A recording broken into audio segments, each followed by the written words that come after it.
c'est la fête la plus importante pour toute l'humanité. Est-ce que vous croyez cela ce matin? C'est la fête la plus importante pour toute l'histoire de l'humanité. C'est la fête la plus importante pour tout l'univers.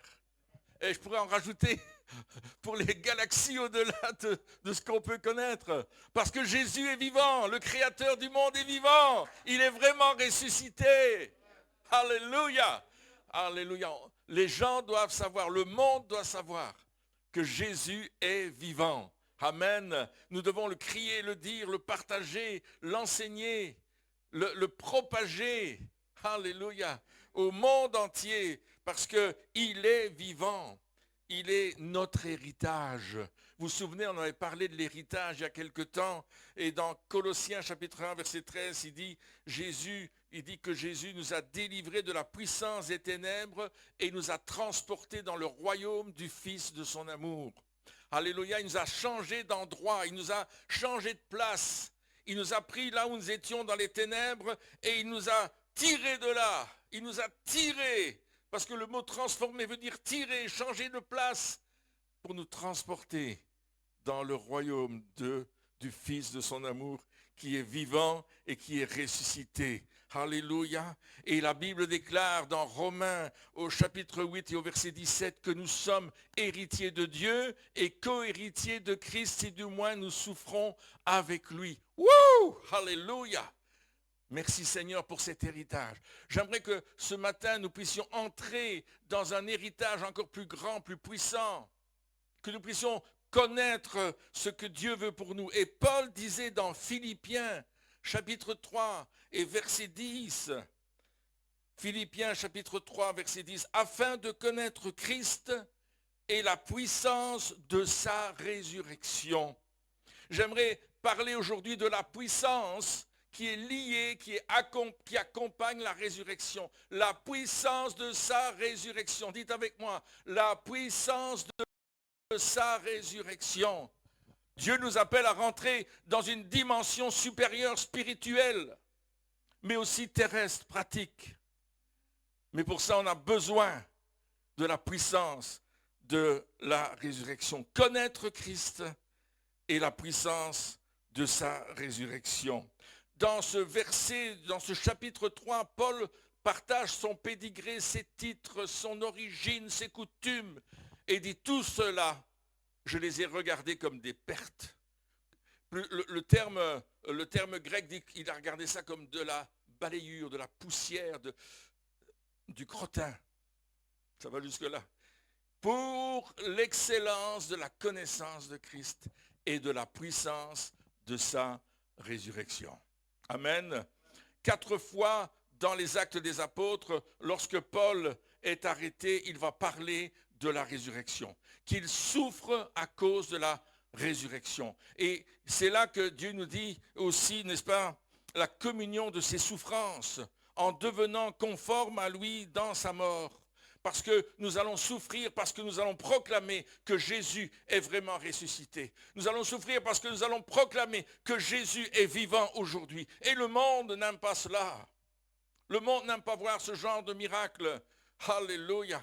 Mais nous sommes dans cette dimension de la puissance de sa résurrection. Alléluia. Il y a tout un mystère dans ce passage. Un mystère qui nous est révélé à nous aujourd'hui, qui est notre héritage, qui est notre compréhension. La résurrection, ce n'est pas un événement que l'on fête comme quelque chose qui s'est passé il y a 2000 ans. Vous savez, les histoires qu'on raconte à nos enfants, la mythologie grecque, la mythologie égyptienne, on raconte ces histoires-là. Moi, ma grand-mère me parlait de bandits de grand chemin qui étaient, soi-disant, dans le pays ici et qui se cachaient à tel endroit. Ça portait des noms, j'ai oublié ces noms-là pour l'instant, mais c'était des légendes, ça n'existait pas. Mais Jésus, ce n'est pas une légende. Il est vraiment mort sur la croix pour nous. Il a vraiment accompli la volonté de son Père. Il est vraiment venu pour nous sauver. On l'a mis au tombeau et le 3e jour, il est ressuscité. Et si Jésus n'était pas ressuscité, il serait comme tous les autres philosophes ou les chefs religieux d'autres religions, quel que soit le nom. Mais Jésus est ressuscité. Alléluia. Et sa résurrection, elle est là. Connaître et vivre la puissance de sa résurrection, c'est un style de vie. Quand vous lisez les Actes des Apôtres, voyez comment ils ont vécu la résurrection tout au long de leur vie et encore plus après. Lorsque nous oublions la puissance de la résurrection, nous ratons l'essentiel de notre vie chrétienne. Waouh! Je répète, lorsque nous oublions la puissance de la résurrection, lorsque ça devient une habitude, un mythe, lorsque ça devient quelque chose qui est loin dans notre pensée, vous savez, très loin derrière, nous ratons l'essentiel de notre vie chrétienne. Nous devons rester dans cette dimension. Parce que s'il y a quoi que ce soit qui est mort dans votre vie aujourd'hui, s'il y a quoi que ce soit qui est mort dans vos rêves, le ressuscité, j'ai dit le ressuscité, oh, le ressuscité va ressusciter ces choses. Attends-toi à vivre la résurrection et la puissance de la résurrection dans ta vie. Nous n'allons pas avoir une foi morte, une foi languissante. Vous savez, comme ces crèmes à la glace qui fondent parce qu'il fait trop chaud là. On peut imaginer notre foi comme ça. Non, la foi elle est vivante. Parce que nous croyons dans le ressuscité. Nous croyons dans celui qui vit à jamais. Lorsque nous rentrons dans cette dimension de la puissance de la résurrection, le ciel touche la terre. Le ciel descend sur la terre. L'onction du ressuscité nous accompagne. Et Jésus a dit, je suis avec vous tous les jours jusqu'à la fin du monde. Le ressuscité marche avec nous, mes amis. Alléluia, il nous accompagne, il est là ce matin, il est avec nous, il est près de nous, il est en nous. Alléluia, et le monde doit le savoir. Alléluia. Connaître la puissance de sa résurrection crée la vie et provoque le réveil. Waouh! Parce que la résurrection, c'est aussi le terme anastasis, qui veut dire sortir de la mort, sortir de la tombe. Ça veut dire se réveiller, se lever, marcher avec Dieu. Et nous avons besoin aujourd'hui que Dieu ouvre les yeux de notre cœur. On est smart, on est intelligent, n'est-ce pas? On connaît des tas de techniques, on connaît des tas de choses. Vous avez une connaissance, vous avez été à l'école, vous avez appris les mathématiques, vous avez appris toutes sortes de choses. Mais Dieu veut que nous ouvrions notre cœur aujourd'hui. Il veut toucher la profondeur de notre esprit pour nous révéler quelque chose qui est important. Très important. Et ce n'est pas un mot léger que je mets comme ça, mais lorsque nous recevons ce message, le but est de le mettre en pratique. Et quelqu'un de sage, c'est quelqu'un qui entend les paroles que Jésus dit et il les met en pratique. Les paroles que la Bible déclare et il les met en pratique. Quelqu'un de sage, c'est quelqu'un qui décide d'obéir à la parole de Dieu, non pas d'une façon légaliste, mais d'une façon light, parce que Christ vit en lui. Christ vit en toi. Dis-le, Christ vit en moi. Alléluia. La foi en Jésus ressuscité. Jésus n'est pas resté dans la tombe. Non. Ouh! Et votre foi est réelle parce que Jésus est la résurrection et la vie. Alors ouvrons notre cœur. L'apôtre Paul disait dans Éphésiens 1, 17 ou 18 plutôt, qu'il illumine les yeux ou qu'il éclaire ou qu'il mette un enlighting, quelque chose qui va pousser hors de vous, les yeux de votre cœur. Ah Seigneur, je ne savais pas que j'avais des yeux à mon cœur, mais le Seigneur dit que j'en ai. Alors s'il dit que j'en ai, j'en ai. Amen. Ce que la Bible dit, je le crois. Est-ce que tu le crois? Alors il va illuminer ce matin les yeux de notre cœur pour que nous sachions quelle est l'espérance qui s'attache à notre appel. Ce que le monde a besoin aujourd'hui, c'est d'une rencontre avec le Christ ressuscité. Ce que le monde a besoin de recevoir, c'est le Christ ressuscité. Parce que, vous savez, il y a des tas de problèmes partout. Hein. Il y a des gens qui ont des problèmes humainement irrésolubles. Mais la rencontre avec le Christ ressuscité va changer quelque chose dans la vie des gens. Et vous savez où il vit, Christ ressuscité? En nous. Il vit en toi, il vit en moi, Et quand nous sortons, quand nous parlons, quand nous partageons, que ce soit d'une manière verbale avec des gens ou d'une manière pratique, nous présentons le Christ ressuscité. C'est pour ça que notre tenue, notre manière de faire, notre manière de dire les choses ne doit pas être n'importe comment. Parce que le Christ ressuscité vit en nous. Et Paul disait dans 1 Corinthiens chapitre 2, versets 4 et 5, il disait ceci: « Ma parole et ma prédication ne reposaient pas sur des discours persuasifs de la sagesse. » Vous savez, on essaye de convaincre quelqu'un avec des mots, avec des paroles, on essaye de manipuler les gens. Non, il dit ça, il n'y avait pas de discours comme ça. Mais sur une démonstration d'esprit et de puissance. Ce que le monde a besoin de voir, c'est une démonstration d'esprit et de puissance. Il a besoin de voir cette puissance de la résurrection. Connaître Christ et la puissance de la résurrection. Alléluia. Afin que votre foi fût fondée non sur la sagesse des hommes, parce que la sagesse des hommes, elle change. Ce qui était vrai hier n'est plus vrai aujourd'hui. Moi, j'ai appris à l'école que l'atome était indivisible. Puis j'ai fait des expériences, j'ai travaillé dans des laboratoires où on faisait exploser l'atome dans des accélérateurs de particules. Mais j'avais appris qu'il était indivisible. Et puis j'analysais des séquences de vues qui montraient qu'on pouvait le diviser. Je me suis dit, ah, la vérité d'hier, la sagesse d'hier n'est plus vraie aujourd'hui. Et celle d'aujourd'hui ne sera plus vraie demain, parce qu'on aura encore été plus loin. Mais la puissance de Dieu, elle demeure éternellement. La sagesse de Dieu, elle est éternelle. Il est le créateur du monde. Mais pour nous qui croyons au Christ ressuscité, nous savons qu'il est vivant en nous, et c'est la raison pour laquelle le monde doit le voir. Le monde doit voir le Christ ressuscité en nous. Alléluia! Alléluia! Il doit le voir quand nous parlons, quand nous déplaçons. J'avais un ami qui se promenait sur la plage. Il était en Afrique du Nord. Et il était en vacances, il était allé en vacances, il se promenait sur la plage, et puis tout d'un coup, il y a 4 ou 5 jeunes qui sont venus le trouver, il était avec son épouse, et qui ont dit, mais monsieur, vous êtes un homme de Dieu. Il se trouvait dans un pays arabe. Et il a dit, comment vous le savez? Je vous ai vu, on vous a vu marcher sur la plage, et il y avait quelqu'un qui vous accompagnait. Il y avait des anges qui étaient là. Voulez-vous nous parler de votre Dieu? Et ils ont passé la nuit dans une grotte au bord de la plage à partager l'évangile de Jésus-Christ. Le Christ ressuscité se voit en nous. Le Christ ressuscité est visible dans les enfants de Dieu sortis.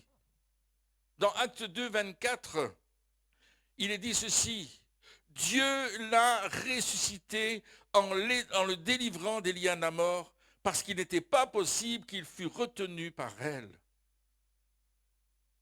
En d'autres mots, il était impossible que la mort le retinsse. Impossible que ce soit fait comme ça. Alléluia. Alléluia. Jésus a dit, n'est-ce pas, il a dit ceci dans Jean chapitre 10, versets 17 et 18. Le Père m'aime parce que je donne ma vie, afin de la reprendre. Alléluia. Alléluia. Jésus dit, je vais donner ma vie, mais je vais la reprendre. Personne ne me l'ôte, mais je la donne de moi-même. Regardez quel amour qu'il a. Il donne sa vie de lui-même. J'ai le pouvoir de la donner, j'ai le pouvoir de la reprendre. Tel est l'ordre que j'ai reçu de mon Père. Oh Seigneur, c'est extraordinaire. L'amour de Dieu pour chacun de nous, mais pour l'humanité tout entière. Le message de la résurrection fait descendre le ciel sur la terre. Quand tu apportes le message de la résurrection, tu apportes le ciel sur la terre. La connaissance de la puissance de la résurrection de Christ produit en nous la continuation ou la continuité de la vie de Christ en toi. Quand tu connais la puissance de la résurrection, quand tu t'attaches à cette puissance, la vie du ressuscité en toi continue de vivre en toi. Nous sommes tous des Christ parce qu'il vit en nous. Alléluia. Et parce qu'il vit en nous, il doit être visible dans le monde autour de nous. Lorsque nous annonçons Christ, nous annonçons la continuité de la vie de Christ dans l'instant présent. Dans l'instant présent. Et ce n'est pas quelque chose du passé. La résurrection, c'est maintenant. La résurrection, ce sera avec vous demain. La résurrection sera avec vous après-demain, la semaine prochaine, le mois prochain. Parce que quand tu connais la puissance de la résurrection, cette puissance de la résurrection t'accompagne et tu n'as pas à avoir peur. Tu n'as pas à avoir peur de ressusciter un mort. Tu n'as pas à avoir peur de chasser un démon. Tu n'as pas à avoir peur de guérir un malade. Tu n'as pas à avoir peur de prêcher la bonne nouvelle. Tu n'as pas à avoir peur de dire c'est le ressuscité qui veut vous toucher. Parce que Christ vit en toi. La puissance du ciel est en chacun de nous. Le Saint-Esprit nous accompagne. Il nous remplit de sa puissance. Le monde a besoin de voir la puissance du ressuscité.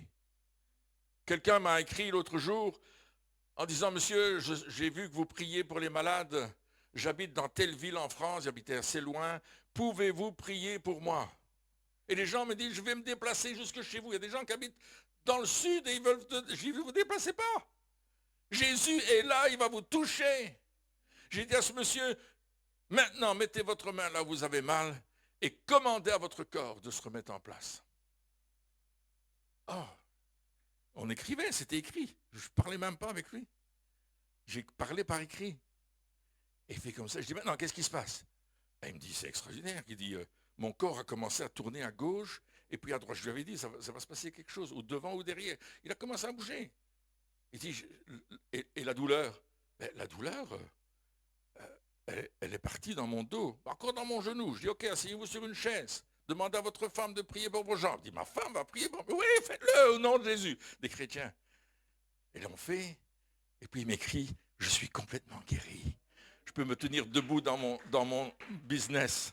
Je tiens. Alléluia. Christ l'a touché là où il était. Parce que la puissance du Christ est en nous. Mais qu'est-ce que nous avons peur, parfois, de faire des choses? Et si ça ne fonctionne pas, la puissance de Christ va agir.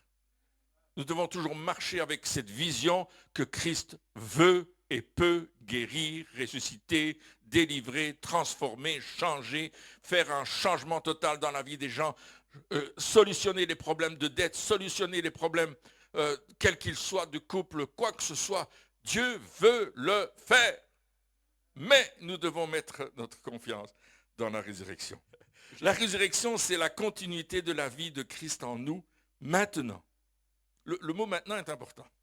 C'est cette vie de puissance et de miracle qui est manifestée au travers de nous. C'est le ciel qui rejoint la terre. Et Paul disait dans Colossiens chapitre 1, verset 27, et la fin du verset 27, j'ai marqué 27b, Christ en nous, l'espérance de la gloire. Et l'espérance de la gloire, ce n'est pas la gloire future. Oui, il y aura une gloire future. Mais Christ en nous, c'est l'espérance de la gloire maintenant. C'est l'espérance de la gloire là où nous sommes. Nous transportons la gloire de Dieu. La gloire de Dieu, c'est Christ. Et Christ en nous transforme la gloire. Plus je vais être proche de Christ, plus la gloire va être visible. Plus la gloire va se manifester. On n'ait pas peur des phénomènes de gloire. N'aie pas peur de ce que Dieu peut faire. N'aie pas peur de ce qu'il peut agir, parce qu'il est là. Et une autre traduction dit, la garantie de la réalisation de sa gloire, ou de la manifestation de sa gloire. Nous servons un Christ ressuscité, vivant, qui se manifeste ici. C'est pourquoi les signes, les prodiges et les miracles.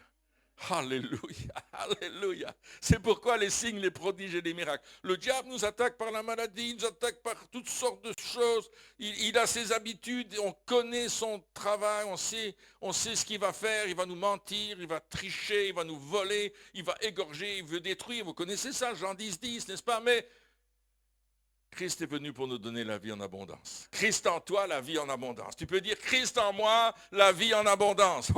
Alléluia. Dans tous les domaines, esprit, âme et corps. Finance, succès, réalisation. Christ en moi. Alléluia. Jésus a dit dans Jean 14, 12, celui qui croit en moi fera aussi les œuvres que je fais, et il en fera même de plus grandes parce que je m'en vais au Père. Alléluia, le ressuscité est là. S'il n'était pas ressuscité, il ne serait pas parti au Père, mais il est ressuscité. Et il est assis à la droite du Père, où il intercède pour nous, il est avec nous. Et pourtant, il est avec nous tous les jours jusqu'à la fin du monde, parce que la vie du ressuscité est en nous. Alléluia. Et elle fonctionne dans nos vies. Alors, quels sont les effets de la résurrection? Quels sont les effets de la résurrection? Notre héritage. Alléluia. Qu'est-ce que la résurrection révèle? Et comme je l'avais dit tout à l'heure, si Jésus n'était pas ressuscité, il serait comme un de tous les philosophes ou tous les chefs religieux qui ont proclamé des religions, quelles qu'elles soient, n'est-ce pas, au Moyen-Orient, en Orient ou partout dans le monde. Non, non. La résurrection de Jésus révèle et affirme notre justification. Alléluia. Écoutez ce que Paul dit dans Romains 8, 33 et 34. Alléluia. Quelle parole extraordinaire. Qui accusera les élus de Dieu? C'est Dieu qui justifie. Qui les condamnera? Christ est mort, bien plus, il est ressuscité. Romains 8, 33 et 34. Il est à la droite de Dieu et il intercède pour nous. La résurrection annule le verdict de notre condamnation. Alléluia. Sa résurrection, c'est notre justification. Jésus a été fait notre justice, nous dit l'apôtre Paul. Et j'aimerais qu'on lise Colossiens chapitre 2, versets 14 et 15. Et regardez comme ce texte prend un relief, quelque chose qui marque, n'est-ce pas? Colossiens chapitre 2, versets 14 et 15. Jésus a effacé l'acte dont les ordonnances nous condamnaient. Le diable avait dit, ils sont coupables, ils sont des pécheurs. Oh, on les condamne. Waouh, condamnés. Et qui subsistait contre nous. C'est-à-dire que partout où tu allais, on disait, ah, voilà le condamné. Le péché nous avait condamnés. Parce que Dieu a dit, le jour où tu manges de l'arbre de la connaissance du bien et du mal, tu mourras. Et le diable a fait tout pour qu'on mange de l'arbre de la connaissance du bien et du mal. Le diable fait toujours tout pour qu'on fasse des choses de travers. Vous avez remarqué? Qu'on se mette en colère, qu'on triche, qu'on mente, qu'on se prostitue, qu'on vole, etc. Il n'y a pas que la prostitution physique, il y a la prostitution morale aussi, n'est-ce pas? Et il a détruit en le clouant à la croix. La puissance de la croix. Est-ce que tu veux apporter la croix, s'il te plaît, Tim? Apporte-moi la croix. On a une croix qui est là. On a fait la danse avec et elle est grande. Il va porter cette croix. Tim porte sa croix. mais là, ici près de moi. La puissance de la croix. Il n'y a plus personne, vous avez remarqué? Il a cloué l'acte qui nous condamnait en le mettant sur la croix. Wow! Il a dépouillé les dominations sur la croix et les autorités sur la croix et les a livrées publiquement en spectacle en triomphant d'elle par la croix. Alléluia! La croix, c'est notre victoire. La croix, c'est notre triomphe. Alléluia. Merci Tim. Alléluia. Je veux que les gens y voient ces choses. Lorsque nous mettons notre foi dans la puissance de la résurrection du Christ, nous confessons que notre justification est accomplie. Hello! Trop de personnes pensent qu'ils doivent se justifier devant Dieu. Trop de personnes essayent de faire ceci ou cela pour être corrects devant Dieu, mais Dieu a dit notre justification, elle était faite à la croix. Alléluia, alléluia. Glory to God. Romains 8:1 nous dit, il n'y a plus de condamnation pour ceux qui sont en Jésus-Christ. Est-ce que nous allons saisir ces vérités pour nos vies? Est-ce qu'il est temps aujourd'hui au peuple de Dieu de saisir des vérités comme celle-là et de les mettre dans son cœur, d'arrêter de se culpabiliser tout le temps, d'arrêter de se laisser culpabiliser par le diable ou par les personnes qui essayent de mettre une culpabilité sur nos épaules? Christ est ressuscité et nous allons rencontrer la présence, la puissance de sa résurrection. Romains chapitre 4, versets 24 à 25. Romains chapitre 4, versets 24 à 25. C'est encore à cause de nous, à qui cela sera imputé, à nous qui croyons en celui qui a ressuscité des morts Jésus notre Seigneur, lequel a été livré pour nos offenses et est ressuscité pour notre justification. Ouh, merci Seigneur pour ta résurrection. La résurrection révèle la crédibilité de Christ. Révèle que tout ce qu'il a dit, c'est vrai. Ce qu'il a déclaré être est réel. Alléluia. Et ça va fortifier ta foi ce matin, n'est-ce pas? Parce que ce que Christ a déclaré dans la parole de Dieu, dans la Bible, est vrai. Ce n'est pas un mensonge, c'est une vérité à laquelle ta foi doit s'accrocher. Ta foi doit être accrochée, n'est-ce pas, à cette vérité. Il a déclaré qu'il était le Fils de Dieu. Alléluia. Jean chapitre 1, verset 18. Jean chapitre 1, verset 18. Personne n'a jamais vu Dieu. Le Fils unique qui est dans le sein du Père est celui qui l'a fait connaître. Quand tu connais Christ, tu connais le Père. Le seul chemin pour aller au Père, c'est Christ. Jean 14, 6 le dit, n'est-ce pas? Et Jean 14, 9 dit, celui qui m'a vu a vu le Père. Jésus a déclaré être le chemin, la vérité et la vie. C'est vrai. Jésus a proclamé être la résurrection et la vie. Jésus a déclaré et a proclamé qu'il était la porte des brebis, le bon berger. Et ainsi de suite. Relisez l'évangile de Jean et toutes les déclarations que Jésus a faites de ce qu'il était. Vous allez voir que votre vie va être touchée, transcendée, parce que ce qu'il a dit est vrai, parce qu'il est ressuscité. Waouh, si tu as eu un instant du doute par rapport à une parole en disant tout est vrai, mais cette parole-là, je ne la crois pas, c'est un mensonge du diable. Oui, mais c'est terminé, aujourd'hui ça ne marche plus, les guérisons n'existent plus. Jésus ne guérit pas tous les malades. Hein. Je l'ai vu pratiquement. La Bible dit, ils imposeront les mains aux malades, les malades seront guéris. Tu crois la parole de Dieu?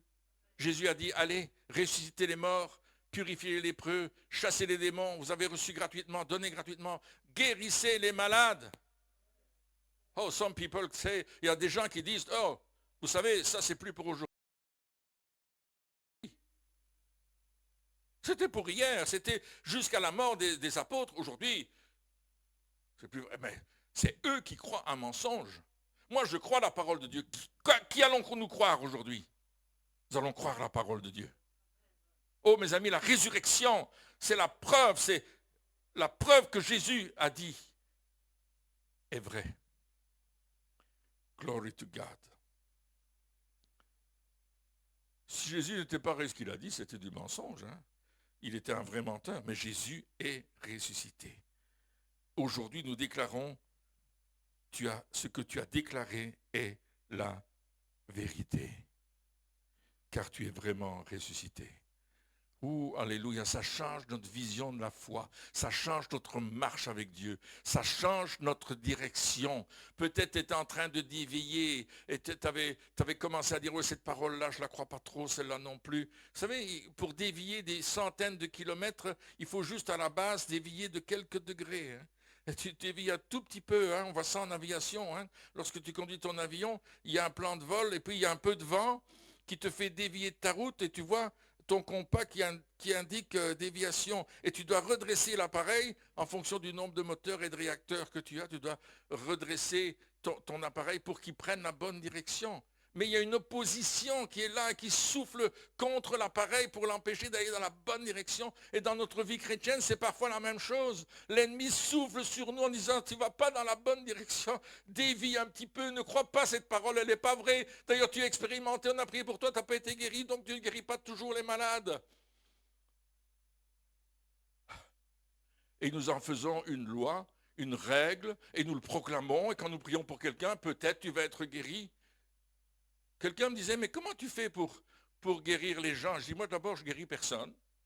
Je ne peux même pas guérir une mouche qui a un rhume de cerveau. C'est même pas possible.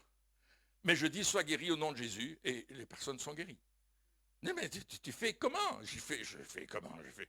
Je guéris personne. Jésus a guéri à la croix il y a 2000 ans. Il a remporté la victoire. Il est le ressuscité. Et j'amène la vie du ressuscité dans quelqu'un qui est mort. Et il ressuscite le membre. Il ressuscite le corps. Il ressuscite ce qui est mort. Et ce matin, Dieu veut ressusciter ce qui est mort en toi. Peut-être il y a un organe qui est mort. Peut-être il y a une partie de ton corps qui est morte. Peut-être il y a quelque chose qui ne fonctionne plus dans ton cerveau parce que tu as pris trop de ceci ou trop de cela, ou pas assez de ceci, pas assez de cela. Aujourd'hui, je déclare, Dieu le ressuscite. Alléluia. Take it by faith. Prends-le par la foi. Reçois-le par la foi. Dis, je le prends maintenant et je le vis. Faites pas comme cette personne qui disait, je vais bien voir ce qui va se passer. Il n'y a rien à perdre. S'il le dit, pourquoi pas. Puis quelques temps plus tard, il vient me trouver et dit, ça ne marche pas ton histoire. Il dit, qu'est-ce qui ne marche pas?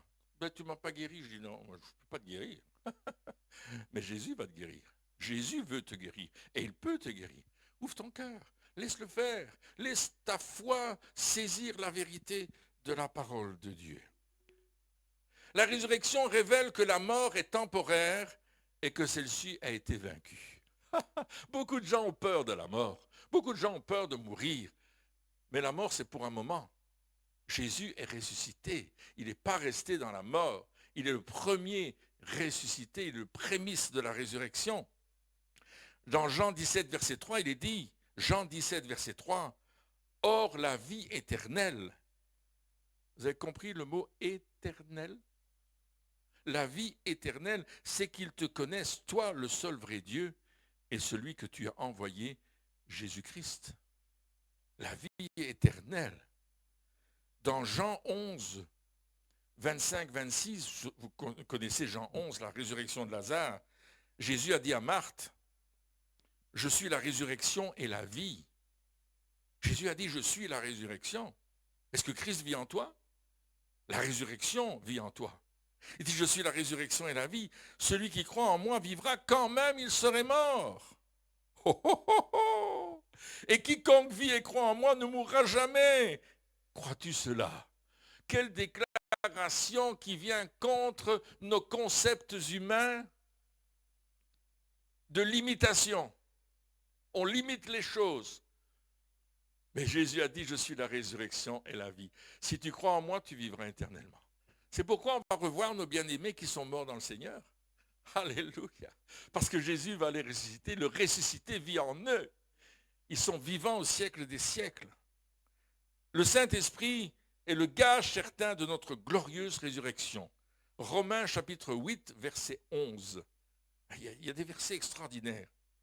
Et si l'esprit de celui qui a ressuscité Jésus d'entre les morts habite en vous, celui qui a ressuscité Christ d'entre les morts rendra aussi la vie à vos corps mortels par son esprit qui habite en vous.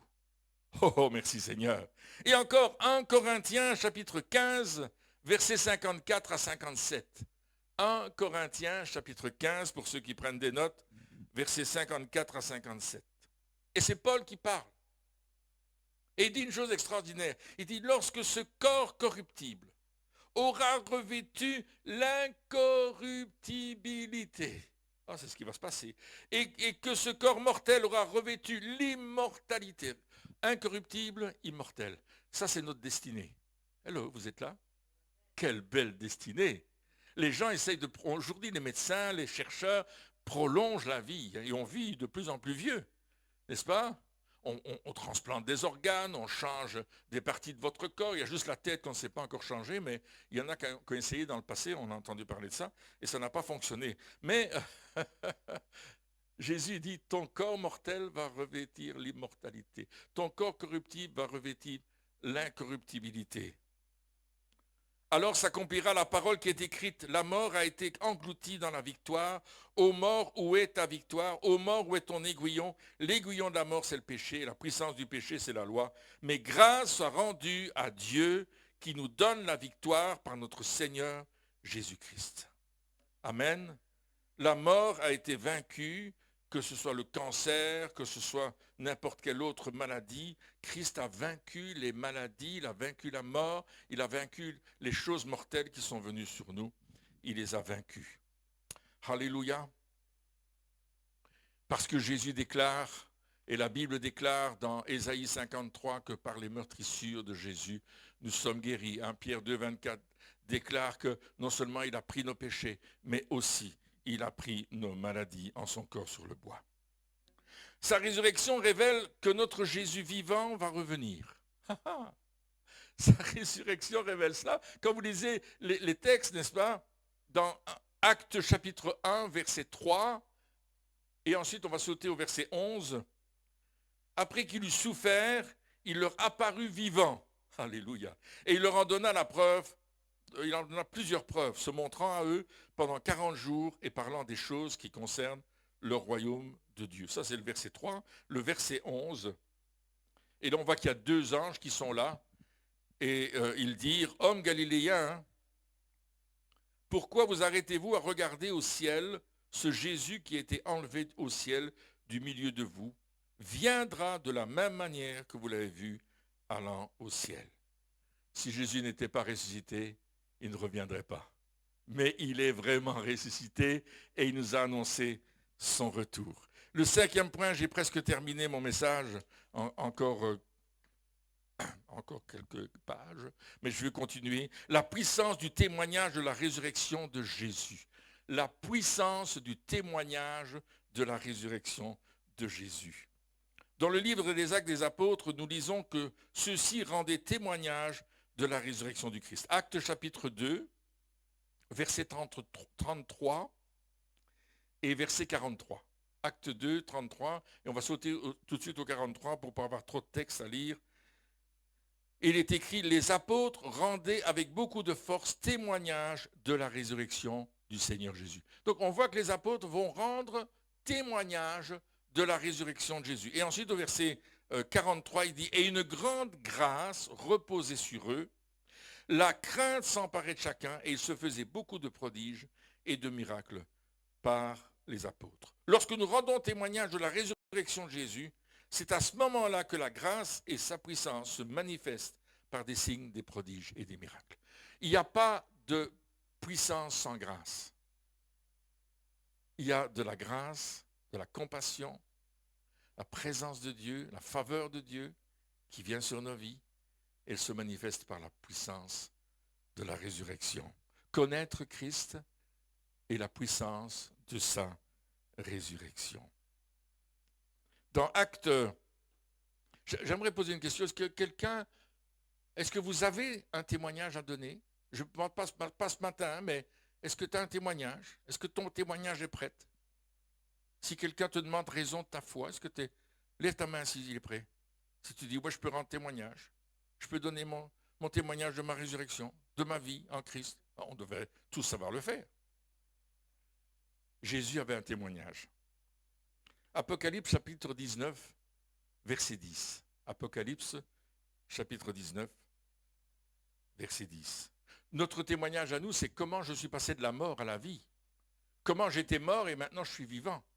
Comment Christ a changé ma vie. Comment le ressuscité a influencé ma vie.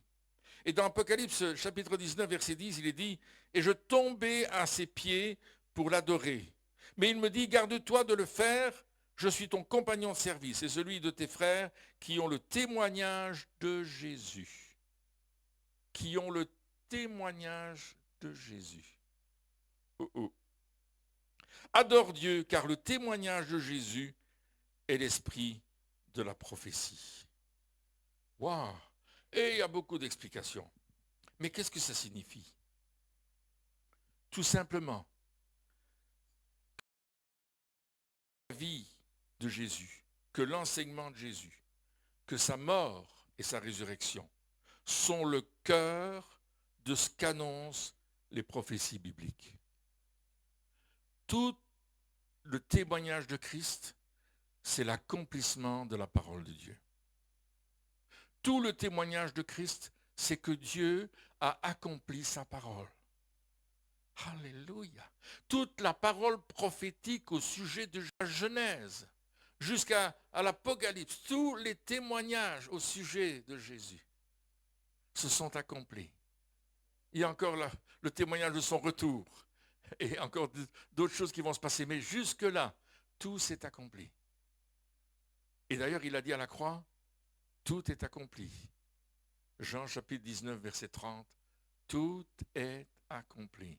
En anglais, c'est it's finished, c'est terminé, c'est accompli, c'est fini. En grec, c'est une expression qui veut dire acquitté, approuvé, la facture a été payée. Tout est accompli. Toutes les prophéties jusqu'à la résurrection, jusqu'à la croix, et puis la résurrection sont accomplies. Alléluia. Le témoignage de Jésus, c'est cela. Alléluia. En substance, c'est cela que Dieu nous donne, n'est-ce pas? Le témoignage de Jésus, c'est « j'ai été jugé et condamné. J'ai été cloué sur la croix. Par mes meurtrissures, j'ai pris tous vos péchés, toutes vos maladies et toutes vos infirmités. » Le témoignage de Jésus, c'est « je suis mort. J'étais 3 jours et 3 nuits dans l'enfer. Et je vous prouve maintenant, et je prouve aux tribunaux religieux et séculiers que je suis vivant maintenant. Je déclare que je suis le Fils de Dieu. Je déclare que je suis le Seigneur des Seigneurs. Je suis là maintenant. Je suis vivant au siècle des siècles. » Le témoignage de Jésus, c'est la réalisation de la parole, c'est ce qu'il a vécu. Un témoignage, c'est quelque chose que tu as vécu personnellement et que tu peux donner. Jésus peut donner son témoignage. Alléluia. Parce qu'il est en accord avec toute la parole de Dieu. Alléluia. Le témoignage de la résurrection. Et les apôtres rendaient témoignage de la résurrection du Christ avec une grande puissance. L'apôtre Paul, tout au long, à partir du chapitre 13 jusqu'à la fin des Actes des Apôtres, rend témoignage de Jésus. Il va rendre témoignage devant le peuple, devant les Juifs, les Sanhédrins. Il va rendre témoignage de la résurrection devant tous ceux qui l'ont accusé, devant les principaux et les rois. Il va témoigner de la résurrection. Et il dit, je souffre dans ces chaînes à cause que j'apporte le témoignage de la résurrection. Alléluia. Alléluia. Nous vivons la résurrection. Amen. Réjouissons-nous pour les bienfaits de la résurrection. C'est ça la louange, l'adoration, de chanter Jésus, de chanter jour et nuit, de le chanter dans votre salle de bain, dans votre voiture, de le chanter dans votre cuisine, de chanter Jésus. Glory to God. Alléluia. Nous aimons chanter, nous aimons louer le Seigneur. Vivez la puissance de la résurrection. Ayez cette révélation du ressuscité qui vivait dans cette vérité, n'est-ce pas? Et vous allez voir des signes, des prodiges, des miracles. Partout où tu vas aller, que ce soit la semaine prochaine quand tu seras dans l'avion, attends-toi à des signes, des prodiges et des miracles, là où tu vas te trouver. Que ce soit nous qui sommes ici à ton travail, attends-toi à des signes, des prodiges, des miracles, parce que tu vas témoigner de la résurrection. Que ce soit avec tes amis sur Facebook, attends-toi à des signes, des prodiges, des miracles, et proclame Jésus est vraiment ressuscité. Et il accomplit des miracles. Paul déclara dans Colossiens, chapitre 3, versets 1 à 4. Écoutez le conseil de l'apôtre Paul, qui avait dit connaître Christ et la puissance de sa résurrection. Vous vous souvenez, on avait lu ça dans Philippiens tout à l'heure, au chapitre 3 et au verset 10. Ici, c'est Colossiens, chapitre 3, versets 1 à 4. Si donc vous êtes ressuscités avec Christ. Est-ce qu'il y a des ressuscités avec Christ ici? Yeah! Nous sommes ressuscités avec Christ. Cherchez les choses d'en haut. Oh, alléluia. Où Christ est assis à la droite de Dieu. Affectionnez-vous aux choses d'en haut et non à celles qui sont sur la terre. Car vous êtes morts et votre vie est cachée avec Christ en Dieu. Quand Christ, votre vie, paraîtra, alors vous paraîtrez aussi avec lui dans la gloire. Que de promesses extraordinaires, n'est-ce pas?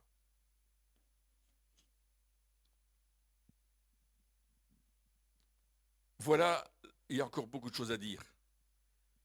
Mais je vais m'arrêter là parce j'arrive au bout de mes notes que j'ai réduites. La vraie raison de notre fête de Pâques, c'est connaître Christ et la puissance de sa résurrection. Alors prions pour terminer. Père, aujourd'hui je confesse Jésus-Christ comme mon Sauveur et mon Seigneur. Je confesse que Jésus est mort à la croix. Je confesse qu'il est allé 3 jours et 3 nuits dans l'enfer et que le 3e jour, il est ressuscité. Je confesse que tu es vivant aujourd'hui et que la mort est temporelle, que les maladies sont vaincues. Je confesse que tu es ici maintenant et que tout ce que tu as déclaré est vrai. Tout ce que ta parole dit est vrai. Ta parole est la vérité et je veux marcher dans la vérité. Seigneur, je prie que tu nous révèles encore plus les profondeurs immenses de ta résurrection pour que nous puissions vivre activement par ta vie en nous. Seigneur, merci de ce que tu es ressuscité et que tu veux nous faire entrer dans plus de cette résurrection. Cher Saint-Esprit,